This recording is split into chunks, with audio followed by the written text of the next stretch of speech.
Here we are, finally, at the last of the Dipper's Guide to the Unexplained shorts, in which Dipper and Mabel investigate a Gravity Falls urban legend known as the Hide Behind, a creature which is said to hide behind people or things in such a way that no one ever sees it and makes an odd, creepy clicking noise. This is a perfect, creepy setup, as everyone at some point in time has felt like they saw something out of the corner of their eye and turned and found nothing there. Just thinking about this concept and hearing the creepy music that they paired with it in the short was enough to make my skin crawl a little. And it kind of makes me wish that I had better things to say about this short, because while it was good, it was a perfectly good short, it felt very tonally inconsistent all the way through, and I kind of understand why. I talked about this in my review of the previous short that was also pretty freaking creepy, especially at the end, and how in order to cushion that for the kids who were inevitably going to watch this, they had to include some disarming humor throughout. And so that's what they end up trying to do here, and it just doesn't work as well. We start out with a pretty creepy scene where they describe the creature and we get the creepy music over it. Then immediately we jump into interviews with townspeople, one of which is Grunkle Stan, fortunately, so we do get some of him in this short. And they're handled comically. And they do squeeze in a little bit more of that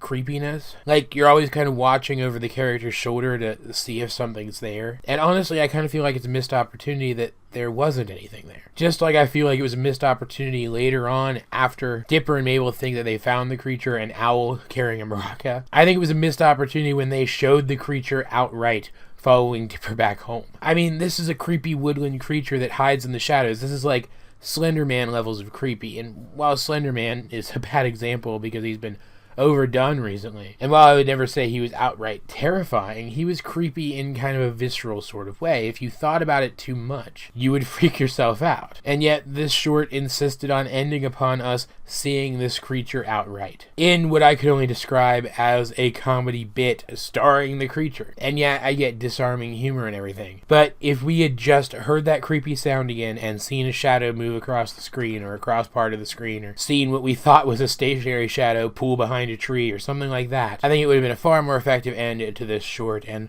one that wouldn't have scared kids too much. In short, I feel that this short tried too hard to be both freaky and funny at the same time, created a tonal dissonance that did not work in its favor, and spoiled itself at the end by robbing this creature of a lot of its mystery, a lot of its intrigue. And honestly, I'm not going to lie, but none of the humor in it really landed for me, which is probably part of the problem. All of that said though, guys, if you have seen the final Dipper's Guide to the Unexplained short, what did you think of it? Let's get a discussion going in the comment section down below, or over on my Discord, link in the description. Really quick though, I do want to remind you guys that overall I did like these shorts. Overall, I think the Dipper's Guide to the Unexplained shorts were pretty good. I think they were kind of up there with average to good first season episodes, and therefore not the best that Gravity Falls has ever produced, but still, more Gravity Falls content is always something to look forward to. I don't feel like my time was wasted at all, and in fact, I kind of have an idea where they might have taken these things, these concepts, if they had developed them into full episodes, which is nice because it gets me thinking, and I always like thinking. So keep that in mind. I'm not dissing these shorts, I'm just being critical of them. And I'm certainly not saying that if you're a Gravity Falls fan, you shouldn't watch them if you haven't. Either way, though, this has been AJ22, and I will talk to you guys later.